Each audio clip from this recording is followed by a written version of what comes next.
Since Lance mentioned it, I will say that I was indeed trained as a statistician, a biostatistician. Everybody my age in security was trained in something else. Those of you who are being trained in it per se have a different starting place than people like me did. People like me, and I think you should pay attention to this actually, because we come at it from other fields and will be soon replaced by many of you. The fact that we come at it from other fields means that there's viewpoints that are worth stealing from these other fields and applying to this one. And while we're still around, you should steal everything you can. I'm happy that some of you will be the world's leading expert on 1 cubic inch of the security manual. It's nice to have some people who also have a civil engineer's viewpoint. Why do buildings fall down? Or in the case of statistics, making decisions under scant evidence.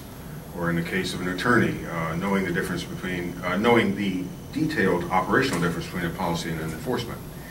And the fact that there are other things that can contribute to the field, I encourage you to take advantage of as much as you can, just because the hybrid vigor that comes from that we desperately need. We do not have time to invent everything from scratch.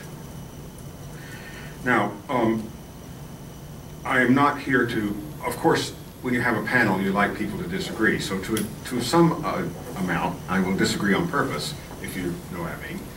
But I'd like to say a few things about where the jobs I think will be in the future, and in some sense, what you have to prepare for. And the professor was absolutely correct that specialization is upon us. It is difficult to imagine someone becoming a generalist from the get-go now.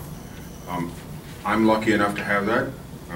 Professor Hoffman's lucky enough to have that because we started when there was less to know. And the amount now to know is so great that serial specialization is all I think I can offer you. And I think you have to realize that.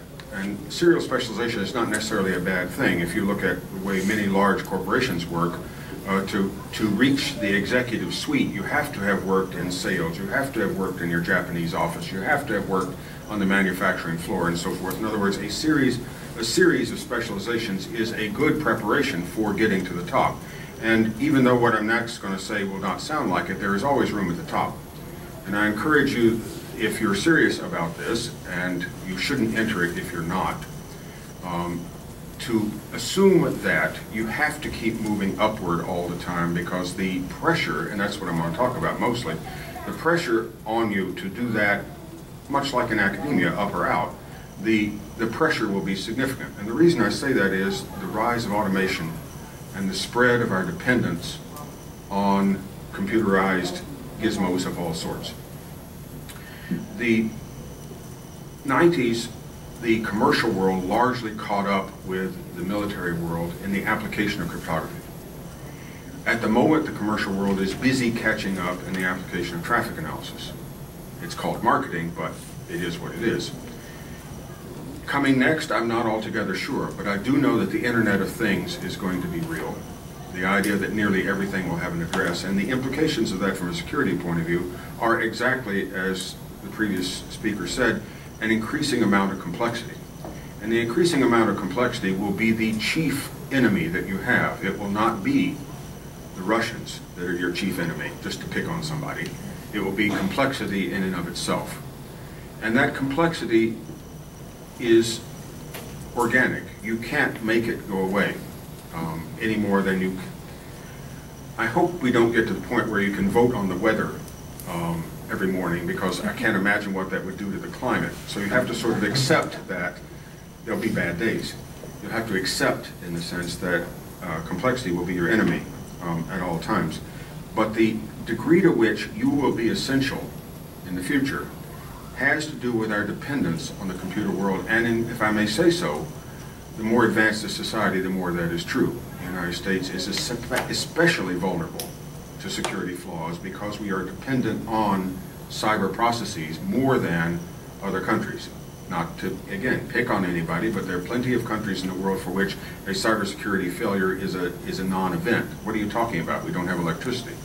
That is not the case here. On the other hand, the ability of other countries to leapfrog us in various ways, as perhaps best illustrated by The way many countries who never had a wired telephone system have decided they don't need one because wireless is a way to catch up with the modern world and not have to, have a supply of lodgepole pines in the Pacific Northwest to put up phone poles to run wires on. This catapulting, this rate of change, this complexity, will be your principal difficulty. And so to a degree, training you for what the current needs are is not going to be helpful except as learning a way to think. Because the current needs will not be the needs next year. I work in the arena of funding small companies. Cybersecurity companies, in my view, have probably the hardest problem of any small firm. Because the narrowness of the window of success is so great that you have to hit it just exactly. Imagine walking out and your first baseball pitch in the major leagues is a strike. That it is so difficult to do that, and yet at the same time that's where we are. You have to learn how to think about this. And I'm sorry to tell you that the demand for people such as yourselves is so great that it outstrips the supply, and as such, the fraction of people who are practicing the cybersecurity arena who are charlatans, I fear, is rising. And I don't mean to insult anyone in that regard, but the demand-supply mismatch is so great that not everyone can be good enough. And I encourage you to realize that being good enough will imply learning how to think about this, being someone who can motivate yourself to self-educate over time, that it is not going to necessarily be easy. This brings me to a couple of points I always like to make, and I feel like I should make them here. One is that in a globalized world, genius is cheap. The head of the Gallup organization just came out with a book. He says that looking at the world population, and they do a lot of that, of course, because they do public opinion polling, that's what they do. There are roughly 3 billion people who would like a job, and there are roughly 1.2 billion jobs. Consequently, the next 50 years, taking the subject of his book, will be a fight about where those jobs go. I suggest that cybersecurity eventually ends up in that category as well, that there are a lot of smart people elsewhere who are desperate for a job. Your competition is not just in the US, for example.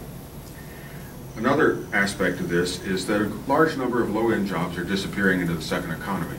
Brent Hofson's book about that, the Lights at the End of the Tunnel by, I'm trying to think who it was by. There's several books now. McKinsey's talked about this. The degree to which jobs, including white-collar jobs, are disappearing into the digital economy to be replaced by machinery, that will also eat at you from behind. One of the things I think that is so crucial for educators in this field and crucial for the development of this workforce is to figure out how we can deploy the scarce, well-trained, well-selected cyber workforce in a way where the sentience and, more to the point, the conscience of the person remains valuable, and we don't turn over all of our protection to machines. We are at some risk of doing that. Tomorrow the FCC is going to make an announcement, and yes, I shouldn't even say that, I suppose, but watch for it. Because one of the things that they are worrying about, and well they should, and we all should be worrying about too, is whose responsibility is cybersecurity? You've all seen, no doubt, the statistics that perhaps 50% of all home machines are to some degree infected. Whose responsibility is it to fix that? Do you want the responsibility to be the vendor? Note that Microsoft has gone to auto-update. Do you want it to be the ISP? They're in a position to see who's in a botnet. Do you want it to be the individual? Because after all, if you drive like a madman and you run over people, it's not as if that's General Motors' fault. And so forth and so forth. Whose responsibility is this? And those of you who have or develop or keep, more to the point, as I was saying earlier, keep your skills high, you will end up with some of that responsibility, whether you like it or not. Because those who cannot protect themselves will outvote you, if nothing else. For what it is worth, in addition to working in cybersecurity, I run a farm, and my next door neighbor has a wonderful phrase I stole from him, which is one day something bad happened with a tractor, and he said, always remember that hydraulics don't have a conscience. And the same would be true here. Remember that the machinery that we may deploy here doesn't have a conscience. I think the most critical thing we can worry about is, in so many words, goes back to, well, actually, what do we mean by cybersecurity? And I would submit that it is this. It is the state of security is the absence of unmitigatable surprise. Look at SB 1386, the first of the data breach laws in the United States. It says that if I, as a bank or a merchant or whatever, lose everybody in this room's credit card information, it is my duty to tell you that I have done so, and probably to buy you a credit watch service for a year, and so forth and so forth. In other words, the law says people will lose things, and we will prescribe what the mitigation is. That's a state of security by my definition. Doesn't mean that there's never a failure. It means that if there is a failure, you can mitigate it. But this brings me to the second point, and for those of you who are actually in the engineering side of this, security engineering is 100%, in my view, about ensuring that there's no silent failure. When you look at the Verizon data breach report, it says that 86%, the most recent number, 86% of all the data breaches that they've investigated have been brought to light, have been brought to the attention of the victim by someone other than the victim. In other words, people don't know that they've had their data ripped off. Of course you don't. I steal your data, you still have it. I steal your car, you'll notice. There's a difference. And the idea that there's a silent failure is, from my point of view, a demonstration of the absence of proper engineering in that space. So those of you who are worrying about this from an engineering point of view, try to think of security engineering as the choice of what failure modes that you will have, because there will be some, and to ensure that they are not silent in the process. And again, for those of you who are going into this field, it's not as if I'm telling you easy things. Everything I've told you, in fact, is difficult. If it wasn't difficult, it would already be solved. And the fact that it's still a problem indicates to you that it hasn't been solved by the first rank of people, the first wave of people, the people like me who ought to retire and leave room for you in the workforce. We haven't solved that. And the degree to which complexity is part of that is real. You saw, I am sure, that I guess it was 2 months ago, some researchers figured out that you can make the more dangerous H5N1 flu virus transmissible amongst people. They demonstrated by making it transmissible amongst ferrets, which turn out to have more or less our immune system. And there was an immediate hue and cry all the way up to the World Health Organization, don't publish your results. I ask you, what is the probability that the computers that contain the information involved in those studies hadn't already been plundered? Who are we preventing from knowing that? Now, of course, it would be good if it turned out the way they figured that out, any fool could do it with stuff you could buy at the grocery store. That is not my understanding, but nevertheless, that is information which, if it gets out, presumably will be acted upon. Other information will be acted upon. You cannot get it back at the end of the day. Those of you who are going directly into military service or working for the NSA or the CIA or any of the other agencies will learn this better than I know, because amongst other things, out of choice, I don't have a clearance. But I will say that this idea that data once revealed doesn't undo itself tells you that this design for what are the tolerable failure modes is important, and you should learn that. And in fact, I think all of you, back to this question of specialization, you should all work on black team and red team at various times. If you've never tried to build something that will be attacked by other people of skill, you don't know what it's like. If you've never attacked something without knowing how the other system works, you don't know what it's like. And I suggest that you need both of them in your resume. It would be especially useful to you because, if nothing else, it teaches you something that you didn't know you didn't know. And I want to sound like Don Rumsfeld here. Our field is dominated by things where the important aspects of them are things that we didn't know we didn't know. I'll close with one thing, and that is, I suspect in your work lifetime there will be licensure. I'm not myself a fan of that, honestly, but I think it is coming. Certainly there are plenty of jobs now that require for you various kinds of certifications. I'm not, strictly speaking, making fun of that. But I am saying that those are floors, and don't let them be a ceiling. If you really want to take my advice and remember that automation of security will be chasing you at all times, but that there's always room at the top, the licensure business won't do you much good. If licensure came in tomorrow, I would try to resist it personally because all it can do is embarrass me. On the other hand, for those of you who are starting out, it probably would be very useful for certain kinds of job applications. They will insist on you having, I don't know what, a CISSP maybe, or whatever. But licensure is likely to be an aspect of your life going forward, the same way it is for medicine. Whether that will be run, as in medicine, by professional societies or whether it will be run by governments remains to be seen. You should plan on that being a fact in your career. I think that's probably good enough, except for one thing, I suppose. And that is that all security technology is dual use.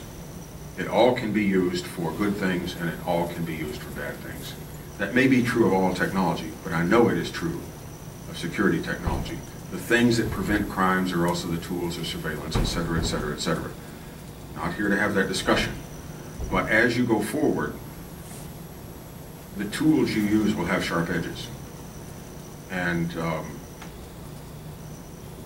so in many ways, your integrity will matter. And that's why I said before, I would like not to replace the human integrity, the human conscience, with automation across the board. But the demand is so great that the automation has to take up the smaller jobs so that there's room for the bigger jobs. And I have plenty of examples of that if you like. But thank you.